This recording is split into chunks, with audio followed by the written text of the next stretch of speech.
Welcome to CFO 4.0, the future of finance. The CFO role is changing rapidly, moving from cost controller to strategic visionary. And with every change comes opportunity. We are here to help you take advantage of this transition, to win at work, drive your career forwards, and lead with confidence.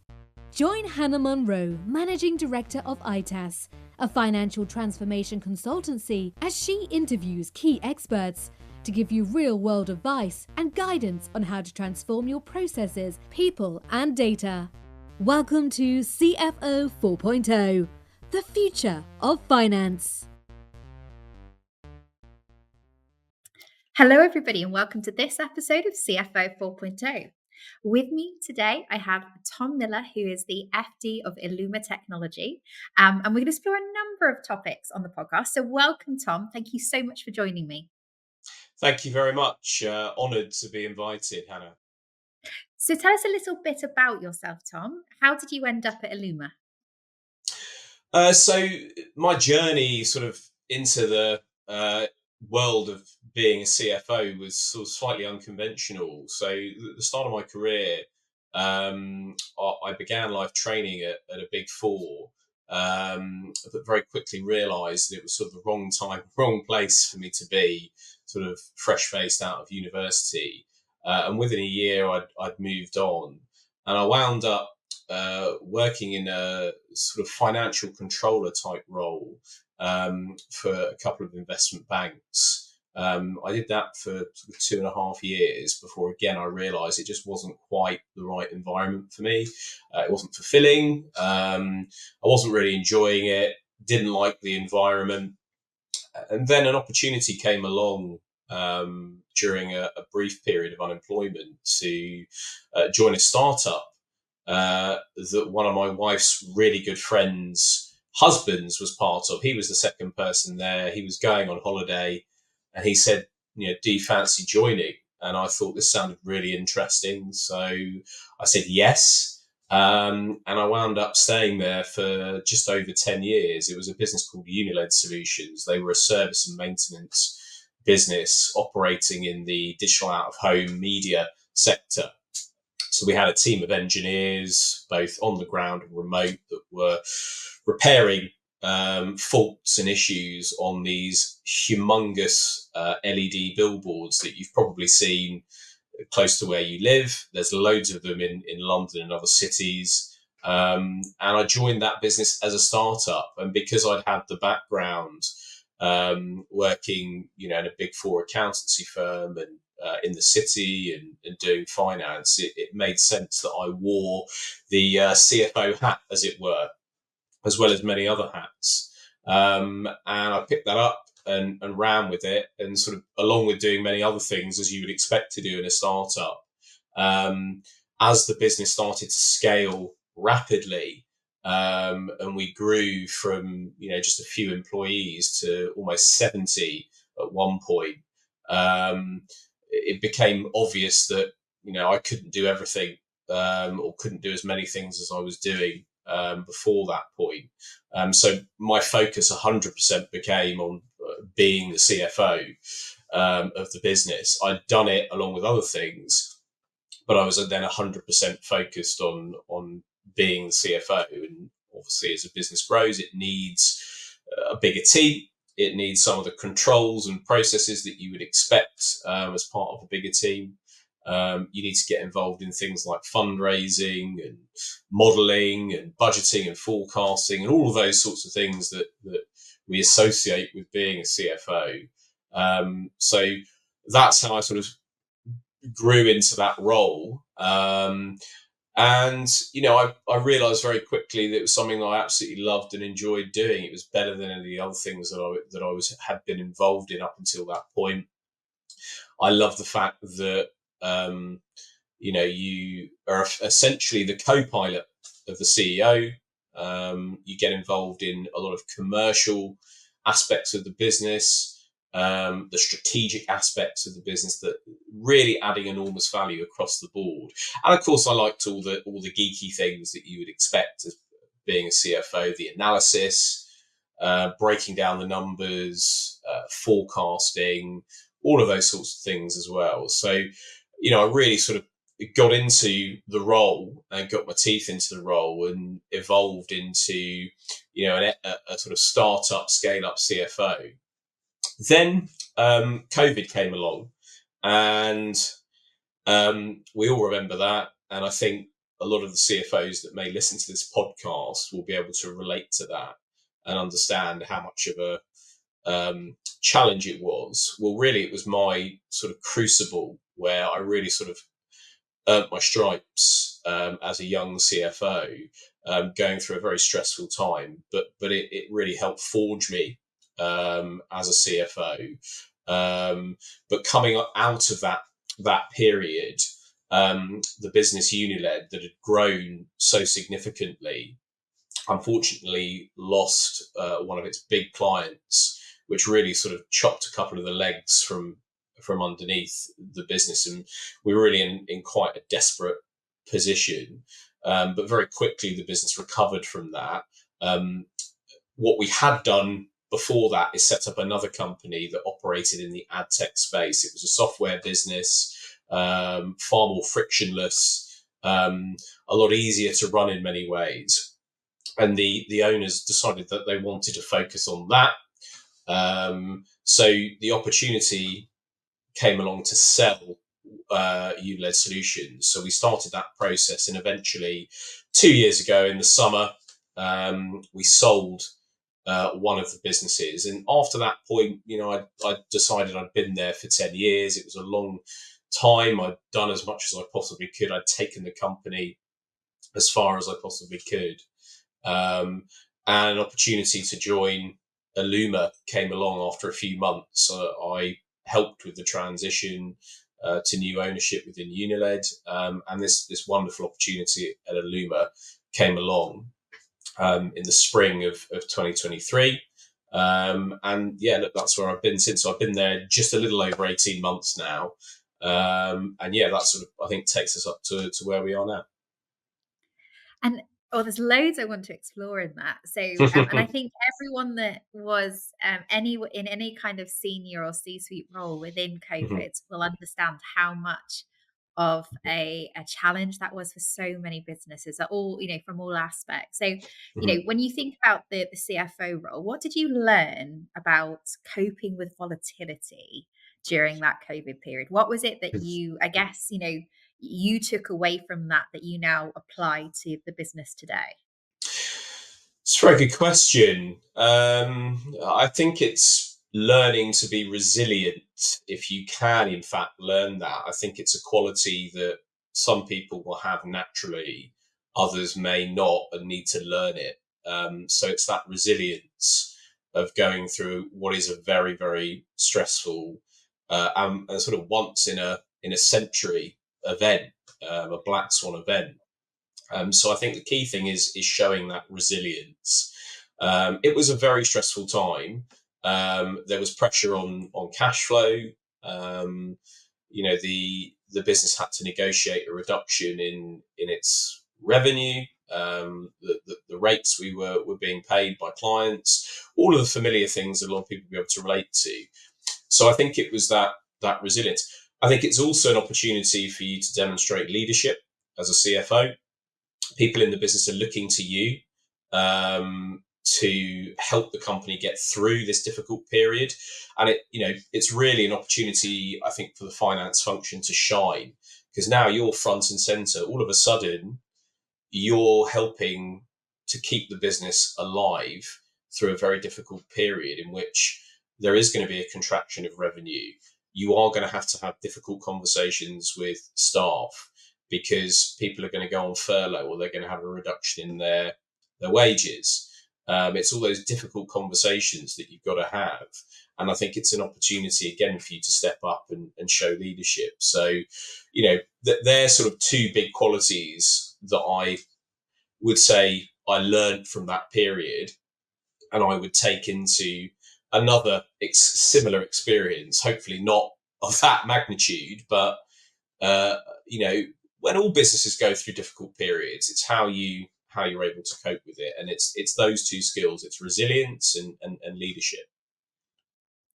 And what does that good leadership look like to you? What were some of the things that you thought about or that you reflect on now that you did and you almost didn't realize you were doing it at the time? What were some of the things that were going through your head and how did you approach it?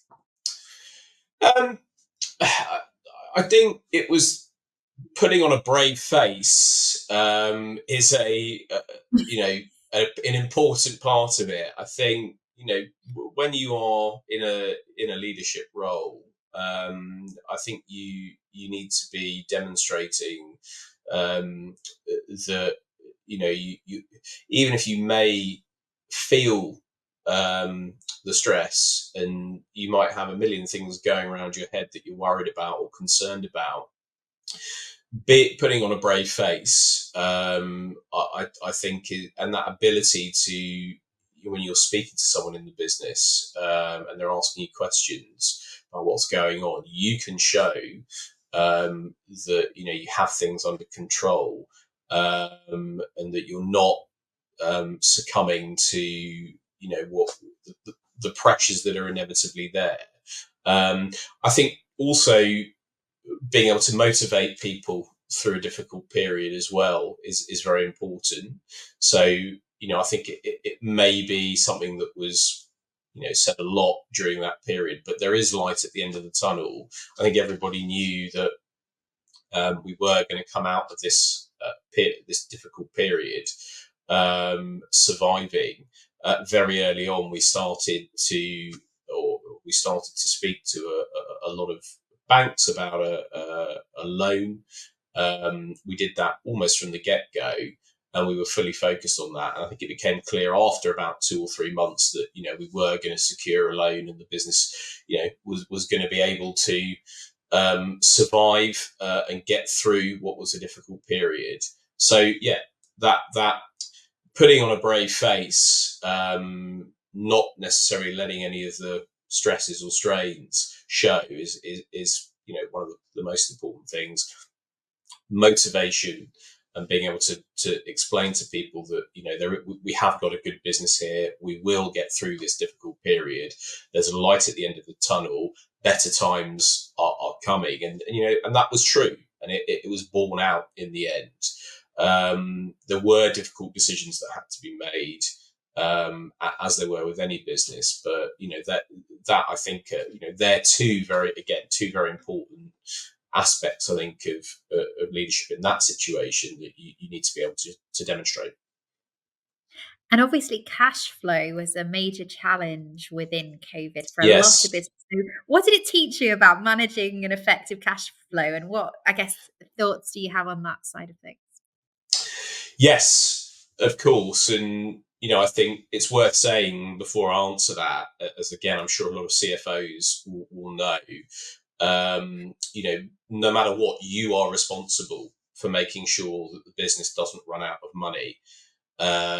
Even if there are things happening that are outside of your control, you are the person that is solely responsible. So it is a big responsibility that I think every CFO, either grasps straight away, or if they don't grasp it, they need to grasp it. So look, how did we manage that cash? There were a number of ways actually that we approached it, and I think what I would say is that these are all applicable to any let's say crisis, but any tough period where the business is under a bit of strain from a cash flow perspective. First and foremost, I think you've got to get your modelling spot on. I will always operate what I call an R12 cash flow model, a rolling 12-month cash flow model. A lot of CFOs will have a much more short-term cash flow. It'll be 12, 13 weeks or something like that. And whilst that's good and valuable, and I think it's important to have that, having a cash flow that goes out for that length of time is really, really important. I suppose the best analogy that I can use is it's like driving down a very dark and misty country lane in a car, and you can't really see where you're going. You don't know what's lurking down that country lane. There could be an obstacle in your way. You simply don't know. What a 12-month cash flow forecast model does is it turns those headlights onto full beam, and it gives you the visibility, even if 12 months from now you're not 100% accurate. It gives you a very good sense of what position the business is going to be in from a cash flow perspective. So I mean, that would be my first piece of advice. Build a much more long-term cash flow model. Make sure it's very detailed, a direct cash flow model, line by line, and add things to it. Add a separate tab on your Excel model that focuses on your revenue, on your debtors. Make sure that you've allowed or adjusted for delayed collections, because we know clients don't always pay on time, so you got to factor that in. Have a flag in the model that tells you what your actual funding requirement might be and when that actually might happen. So it'll flag up a date, and it will tell you, what your sort of funding require, what your cash shortfall might be. So that's number one. I think number two is really focused around, your credit control strategy. So around suppliers and around clients. So if we take suppliers, first of all, during that very difficult period, we knew that, we were going to have difficult conversations with suppliers. So, if I take the example of one particular supplier that we had to deal with, we regularly purchased items from them on a monthly basis, but we were very, very honest and proactive about it, and we picked up the phone and had a conversation with them, and we were able to renegotiate better terms and a payment plan on some of the invoices that had begun to accumulate after a period of time. So I think having honest conversations with your suppliers, communicating with them and negotiating or trying to negotiate better payment terms, whether it's an extension on the invoice terms to 45 days if it's 30 days, to 60 days if you can. And also, if you are able to negotiate payment plans with them that says, look, we're all going through a difficult period. We do want to pay you, but we're going to have to extend the terms and delay slightly on a few things. So that again would be another sort of key piece of advice. Go through your list of suppliers and understand who you can potentially have those difficult conversations with. The one sort of caveat to that, I would say, is where your key suppliers are involved, those suppliers that you really do fundamentally need to help run your business. Make sure that they are a priority in any pay run that you are processing on a monthly basis. Then on the debtor side, I would adopt an approach that I call metronomic debtor chasing. So you have got to be on a weekly basis regularly reviewing your debtor book, and if there is anyone that is not paying you, you need to be escalating that situation, whether it's through emailing, picking up the phone, but doing it on a regular basis that ensures that you are making enough or as much noise as you possibly can, noise that is going to allow them to take notice, and they will see you as someone that they think they need to pay immediately. Otherwise, that you're going to keep driving them mad. What I would also do is I'd be auditing that. So each week, whatever you've last done, I would make sure that you're tracking that and you are recording it so you don't forget where you've got to. What I would also do is when you reach a certain point and you're not getting a response, that's when you could potentially play the CFO card or the CEO card. You pick up the phone as the CFO or you drop an email. And usually by doing that on a weekly basis, you're much more likely to receive payment. And you'd be surprised. These all seem like very obvious things to say, but you'd be surprised how many companies, I think, don't do that. And actually, they wind up coming under a huge amount of pressure, cash flow wise. So really be zoned in on that and use your colleagues to help you, and where you need to step in, make sure that you do. One other, I said pick another two, but one other crucial piece of advice that I would give is look at your invoice terms with clients. Most companies will default to 30 days in arrears on their payment terms, but have you actually thought about tweaking that and approaching your clients and doing quarterly in advance? A lot of companies that are receiving regular payments may not have thought of that, but that will help you with your cash flow.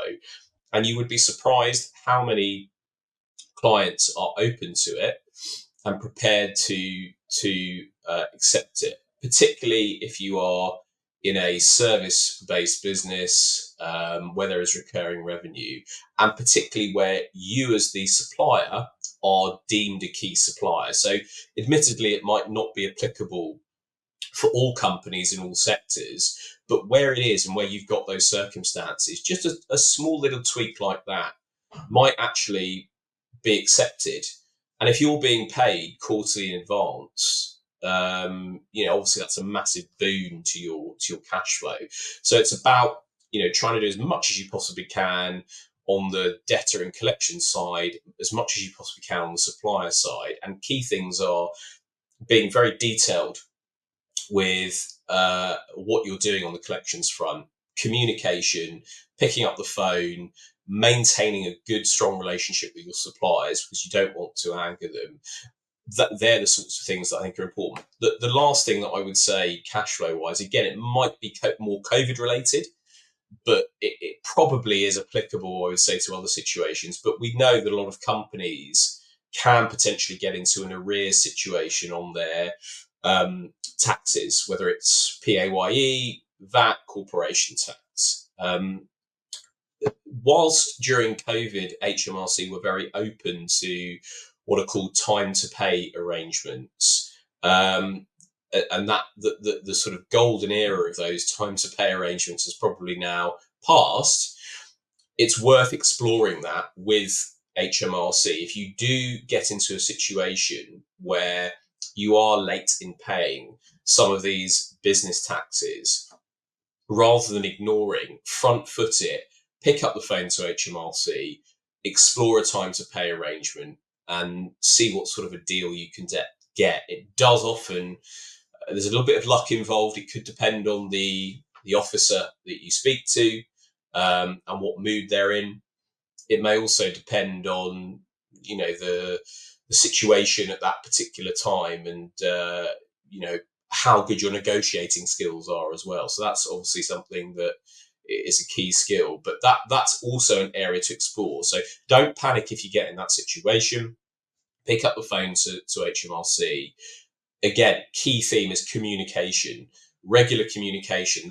They will respect that, and you have a much better chance of being able to agree something. Now, you mentioned negotiation skills there. So tell us a little bit about almost your thoughts on how you can approach negotiation, because in a way that maintains the relationship whilst because obviously these customers and these suppliers are critical to your success as a business. How do you approach that? I think it in any negotiation, both sides are giving something away and not getting everything they want. So I think you've got to realise from the outset that you're more than likely going to have to concede on something if you want to reach a positive outcome, particularly in a very stressful situation like COVID.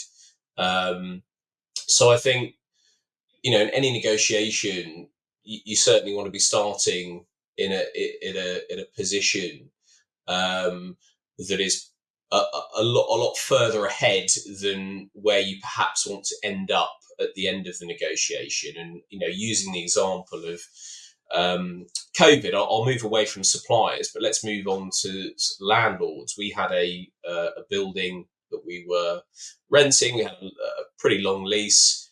That negotiation was a lot tougher in many ways, and some of the conversations that we were having with HMRC. But from a starting point, we wanted to defer the rent we were paying really for about a year.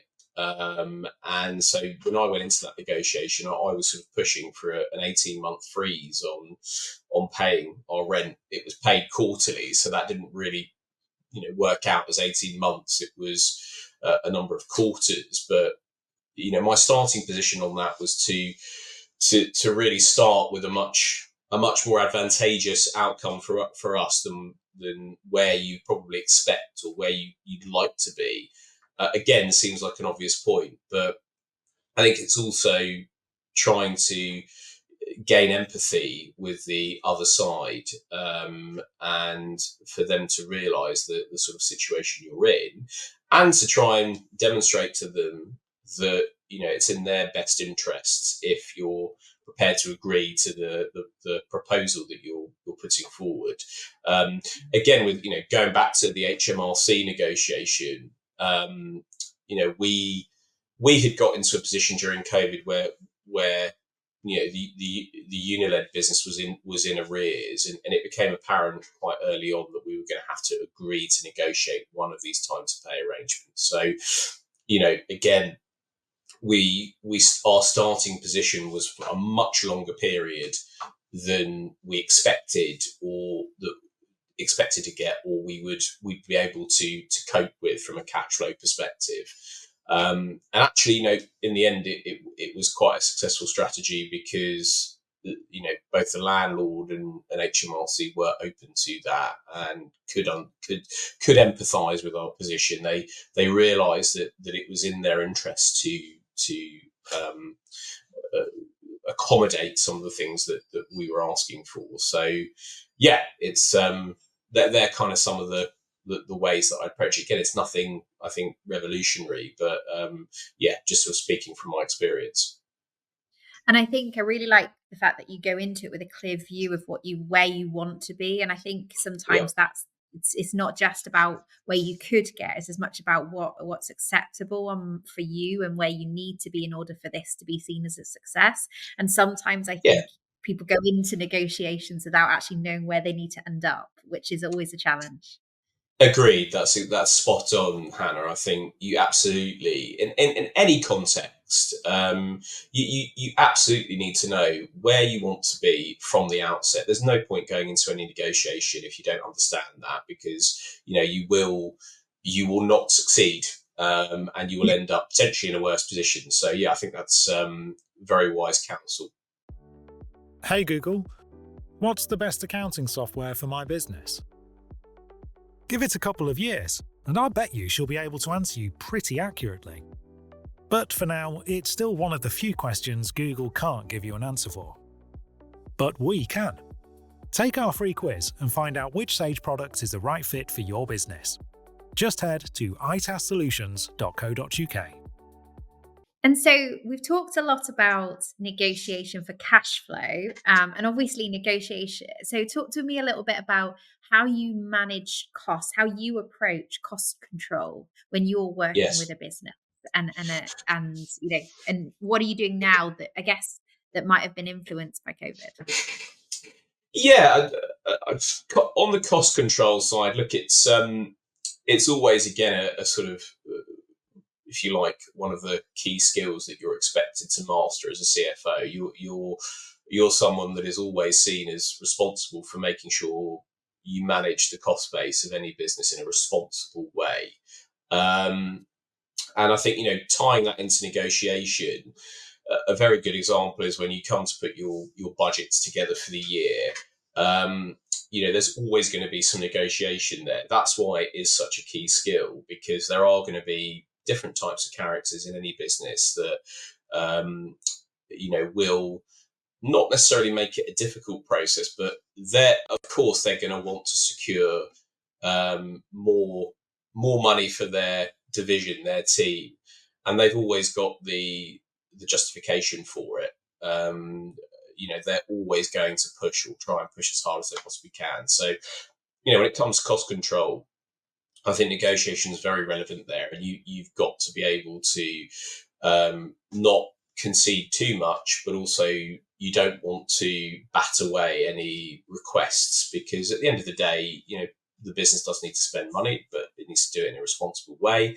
You need to do it in a way that doesn't put pressure on cash flow. You need to do it in a way that is going to ensure the business ends up profitable. So there's a lot of balances to be struck there. So I think, one key cost control measure that I would look to implement is go to your pillar heads, your budget owners, and task them with saving 10%, 15%, 20% of the budget that they had last year. How can they come up with a more cost-effective way of running their team or spending money that the business has? And that, I think, is a key piece of advice that I would give to any CFO when you're talking to other key stakeholders in the business that are responsible for budgeting. So, task them with that from the outset, from the start of the year. And, I would perhaps even think about tying that in with incentives. So have a discussion with the head of HR, with the CEO, and say, look, I want to ensure that the business is profitable, but I need to incentivize people in the business to do that. So can we add something into their comp plan that rewards them with a bonus or whatever, or a proportion of their bonus if they hit this target, if they're able to not go above the budget we've set, which has been reduced by 15-20%, because that's a incentive that we set them. And then obviously everyone benefits from that. The head of the department benefits, and the business benefits, because we're running it more efficiently. We're running it more responsibly. So that's something that I would look at. What I would also do is I do a review of the complete business. I go into the weeds, go into the detail, go into your accounting software, which will produce detailed reports, and really understand where you're spending money and understand if there's any wastage. It's unbelievable how many times, particularly in a small company, there'll be a subscription that has overrun another year and nobody's using it. There's a Microsoft Outlook license that was signed up to a year or two ago that nobody's using, and you're carrying this cost in the business month after month, but no one knows about it because nobody's bothered to actually look. If you get into the detail, get into the weeds of the business and understand, where that leakage is, there'll be enough of those potentially that you'll be able to start making significant savings. But I would also do an analysis of where, your top 10 suppliers, who are the top 10 suppliers you're spending money with? Can you go to them and negotiate? Can you come to them and say, look, we've spent this much with you over the last year or two. Can we negotiate a discount on our rates going forward? What if we, if you're working in a sort of stock intensive business, can we negotiate bulk buying discounts when we purchase stock items from you? It's those sorts of things, again, being proactive and having more of a commercial mindset when you're approaching cost saving. That's how I would be approaching it, and being as diligent as possible. Your insurance is another example. A lot of businesses now probably experiencing a spike in insurance costs for obvious reasons, especially as we've come out of COVID now. But again, you would be surprised how many good deals there are out there if you engage with a good broker who's able to review your insurance policies and identify things you might not need or things you do need, but they'll be able to go to market and probably get you a much better rate than you've got at the moment. Again, I use an example at Uniled. For a long time, we had a broker, and we had a series of policies that they were costing too much money. It was quite clear. So we looked at it, we engaged with the new broker, and they were able to go to market and get us a much better deal. And we saved a significant amount. So, I think it's things like that. And probably the last thing that I would say on it is it's the introduction of some structure into the organization. So what do I mean by that? I mean process and procedure. What can often be the sort of boring bits, but what actually do work and actually do help you manage the costs in a business and ensure that you're not spending money in an irresponsible way. And one of the great tools that I've used sort of for the last, I would say, 4 or 5 years, I think has been very effective, is taking a more, I wouldn't say bottom up approach, but I think giving people in a business the responsibility to manage a budget and then giving them the information they need to do that. So, we use a very effective tool called a call off PO tracker. Now, what this does is it agrees a specific sum that the owner of a particular budget can spend each quarter. I'm not interested in what you're going to spend that money on. You could go and spend it on beer if that's what you want to do, but provided you don't go and spend over that, I'm not bothered. But it sets limits and gives people responsibility and entrusts them with that responsibility to manage the finances of the business, but under your stewardship. You are still overseeing that process. And it gives people the ability, and it gives you the ability to track and monitor spend. The great thing about that tracker is that we've set it up in it's not too complicated, but we've set it up in a way that again allows us to see whether or not we're going to go over budget much earlier. So again, you're forward forecasting rather than playing catch up and responding to something after it's happened.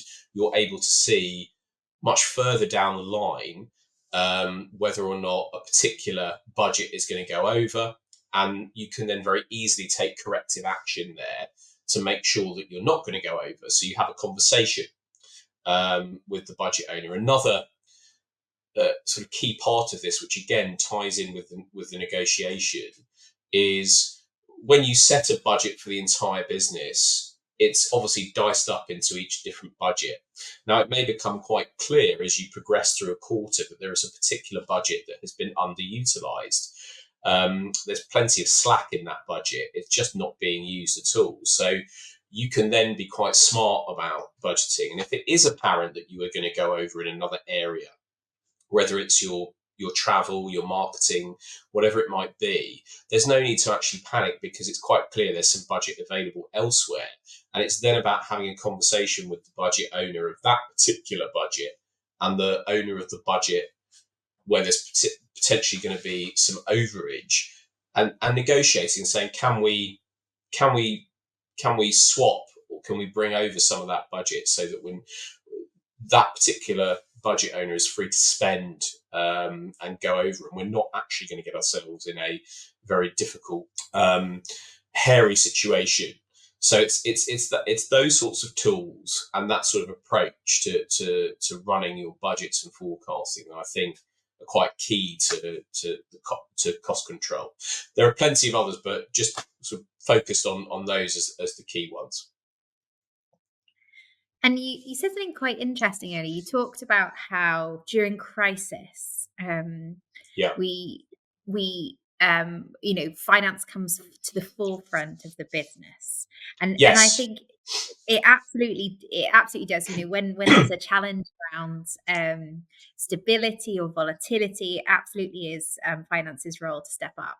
I guess one of the things what are your thoughts on how finance could be seen front and center of a business, even outside of those more critical or crisis-driven situations? How do you view the role of finance and build, I guess, the reputation, the value of finance within the organizations that you work within? Yeah, really good question. Look, I think there is still this perception of finance as very closed off. We're bean counters, we're boring accountants without any personality, and we should be steered well clear of that. That's still very much legacy image of finance and finance teams and finance professionals. And I think that's wrong. And I think one of the ways, a finance leader and their team should address that is by making yourself approachable. That doesn't mean that you are running around the office smiling and skipping and saying hello to everyone in the morning and making sure you do that. That's not what I'm saying. What I think it's about is making yourself approachable so that people in the business feel comfortable coming to you and having a conversation. It may be that they are concerned that they're spending too much and that they are struggling to manage that and they need your help to do it. It may be that they need a report on something because they need information and they need to understand that financial information more easily. And they need your help to break that down for them. I think it's about making yourself approachable, amicable, but without, appearing to be too much of a pushover, shall we say. So you don't want them to believe that if they are going over budget and you've helped them accommodate that they're going to be able to do that every single time. So again, be approachable, be amicable, be personable, but you're not a pushover. You're someone that is there primarily to manage the finances of the business. It's the stewardship of those finances, but you still want to be approachable. So that's the first thing. I think secondly, adding value and being helpful. So I used the example earlier of producing a report. How I always like to see, in many ways, the finance function is almost you are a supplier within the business that is servicing other areas of the business. That they are your clients, whether it's HR, whether it's sales, whether it's operations, and they might have a request from finance and you are there to provide a service in many ways. So it's about, I think, being as helpful and as responsive and providing as much value add as you possibly can. So, what I like to do in the companies that I work in is I like to almost have an SLA on response time. So if we get an email come into our centralized finance mailbox, I'm quite keen to ensure that is responded to at least within a matter of 12 hours, 24 hours. You might not have the answer, but you're at least communicating and letting that person know you've received the email and you're going to deal with it at some point. Again, if there is a request for a report for a specific type of information, again, it's about delivering that within a timely fashion so that you are providing a good service to the rest of the business. Again, it's not about doing it at the drop of a hat. If you are particularly busy, you need to communicate that and make sure that you're managing these requests and prioritizing these requests. But yes, it's about being as helpful as you possibly can as well. And the value add piece, probably the last piece that I'd focus on there in terms of making sure that the finance function is put on the map, that it gets recognition, that it is appreciated, is that value add piece. So, I think one of the buzzwords in finance at the moment, apart from AI, is, KPIs and making sure you're tracking important metrics within the business. Although I think there's a sort of debate over how effective these can be, I think it's still important that you are tracking something that is of value to other people within the business, whether it's the CEO, whether it's the CRO, whether it's the head of HR, the ops director, whoever it might be. It only needs to be one or two, but you need to be tracking those key performance indicators that are valuable to that particular person in the overall business, and make sure you stay on top of it. So it's that data piece that I think is again where you can demonstrate your value add, and it could be that as you build up data historically week by week, you're able to then make informed decisions on the back of that. And again, this stuff all sounds very cliche, KPIs, being able to make informed decisions.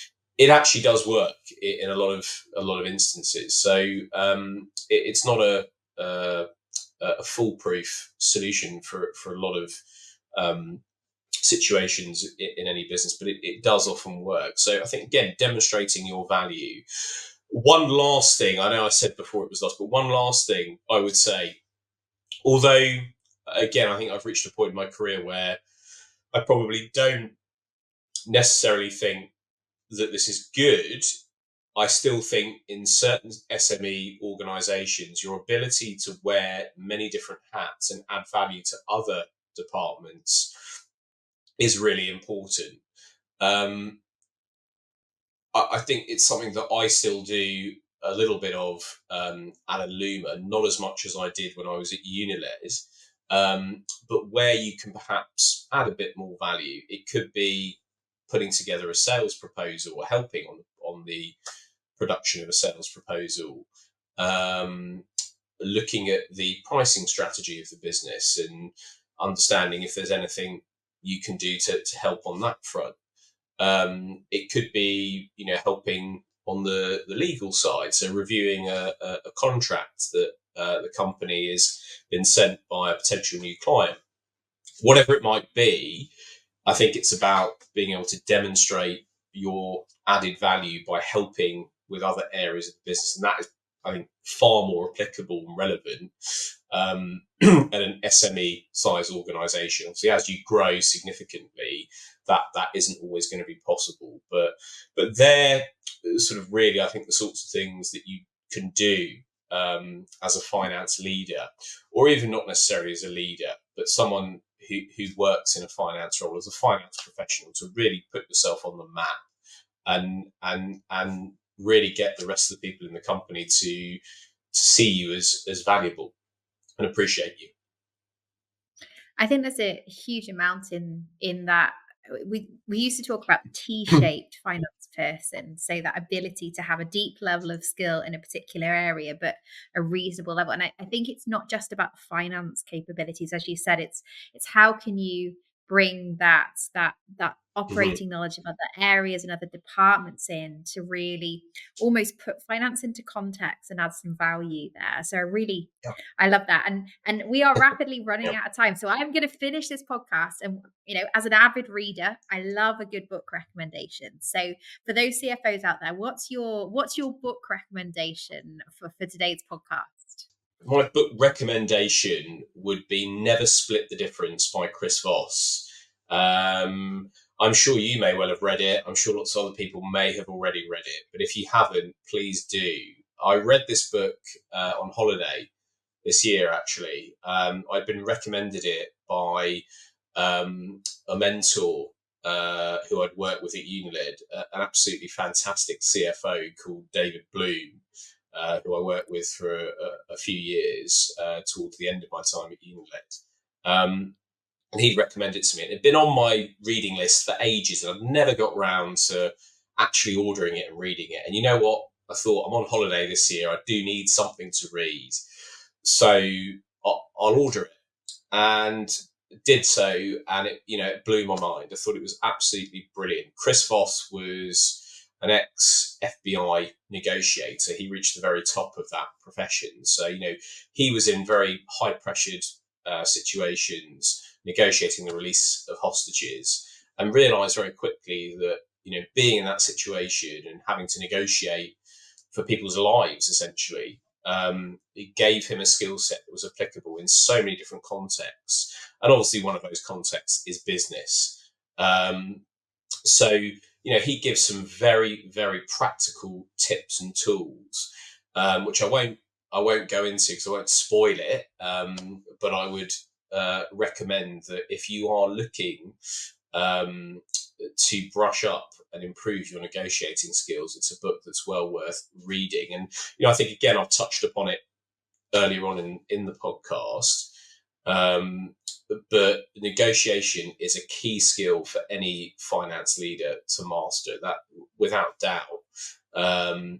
And it'll be applicable, as we said, when you're negotiating budgets with other stakeholders in the business. It'll be relevant when you're negotiating with a potential investor into the business. When you're negotiating a sale price of a business that you might be advising the CEO on at some point in the future, it's so relevant in so many different contexts. And he maps out very interesting, or delves into some very interesting insights on human behavior, and some of the tricks that you can employ, if you like, to help you when you're negotiating in sort of lots of multiple scenarios and situations. So yeah, look, it's available on Amazon. It's in paperback, and I think it's about 250 pages. So listen, if you're on the tube or you're going on holiday and you need to kill some time, then I would definitely recommend that as a book for any aspiring CFO. And I'm pretty sure, because I you're right, I have read it and it's a great read. Okay. So I back up that recommendation of Tom's. I think it's also an Audible. So I think I read it once and then listened to the audio as a refresher as well. So yeah, brilliant recommendation. Thank you so much, Tom. And very applicable to the topics that we've been talking about today as well, which is great. Yeah. So thank you so much, Tom, for sharing a huge amount of, I guess, value and your experience, both in COVID and also coming through in your day job.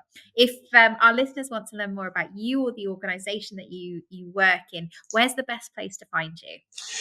LinkedIn. I'm a big fan of LinkedIn. So yeah, you can find me on there, and absolutely please send me a connection request, and I will gladly accept. And if you've got any questions, or you want to get in touch, and even if you want to meet for coffee, more than happy to do that. Brilliant. Well, thank you so much, Tom. And thank you to our listeners for listening. If you have some follow-up questions, some other topics related to what Tom and I have talked about today, I'd love to hear them. Please do DM me on LinkedIn, or you can email us via the website, www.itassolutions.co.uk. Well, thank you so much, Tom. Thank you to our listeners, and we'll see you next time on the CFO 4.0 podcast. So for those of you that don't know what we do here at ITAS, so we are a financial transformation consultancy that specialises in Sage technologies, whether that is looking at a new solution, evaluating your current solution, or just helping you to get the most out of your current setup, we can help. But rather than me tell you all the reasons that you should consider working with us as a Sage partner or a transformation consultancy partner, I'm going to let our customers do the talking for us.